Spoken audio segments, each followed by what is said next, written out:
So I got another article from BoundingToTheComics.com. Report claims Warner Brothers Discovery and David Zaslav are unhappy with JJ Abrams' slow progress with Bad Robot's DC ventures. New reports suggest JJ Abrams could be losing his leverage in Hollywood, and with that, Bad Robot's era of monopolizing modern mythology could be at an end. This report comes from a major outlet, and not some unverified corner of the internet. It's from the Hollywood Reporter. So, they're pretty clued in for the most part. It's claimed that there is growing frustration at Warner Brothers Discovery over Abrams not delivering on his promises regarding DC content. He signed his overall deal with WB in 2019 with emphasis on developing the Justice League dark realm of characters such as Constantine, Deadman, and Madame Xanadu, and new film and TV projects. Aside from hints at the potential and dubious race swapping of the jaded British wizard, Constantine, as well as a few teases, nil has materialized in that mystical front. Warner has apparently seen a few scripts for Abrams' Constantine and Madam X pitches too, but that's it. Nothing concrete signals these are ready to produce. It's not looking good. There was a Constantine TV show. He reprised the role in the Legends of Tomorrow TV show, which I always thought that he did a great job. Matt Ryan, I believe is his name.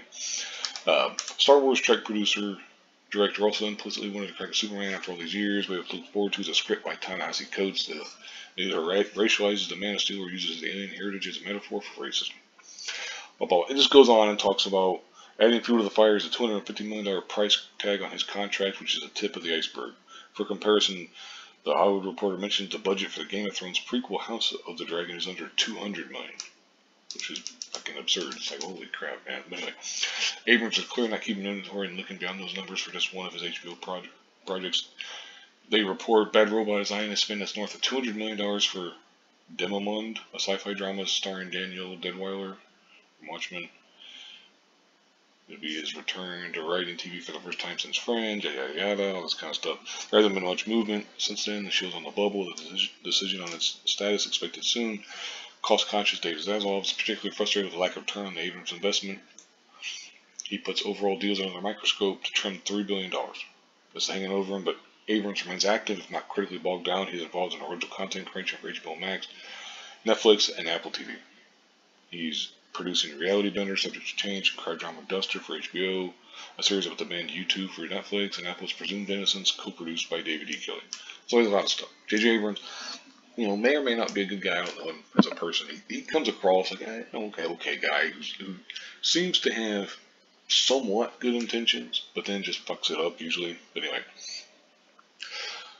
it goes on and talks a little more. I'll link this in the description, in the description box and everything. It basically just talks about there's been a little bit of movement with some of the Batman stuff, not associated with J.J. Abrams though. But anyway, it's just talking about Batman Kid Crusader, a new animated series Abrams is developing with his cohort Matt Reeves and Bruce Timm for HBO Max. So he's developing it, but he's developing it with like two other guys, Matt Reeves and Bruce Timm. They're probably doing the majority of the work. J.J. Abrams is, he's got some okay ideas, I think, at times. I'm not really sure, but it just ends up basically being clusterfuck. Abrams is great at like introducing questions, but not answering them. And okay, so maybe you just bring him in, have him create a bunch of interesting scenarios, and then you bring someone else in to answer them all. Basically, that'd be the best thing that you do. Anyway, I'll go ahead and wrap this up here. Like I said, I'll link this story in the description box. You can read it for yourself if you want. It's all the links, all that stuff. Thank you very much for watching, and have a good one.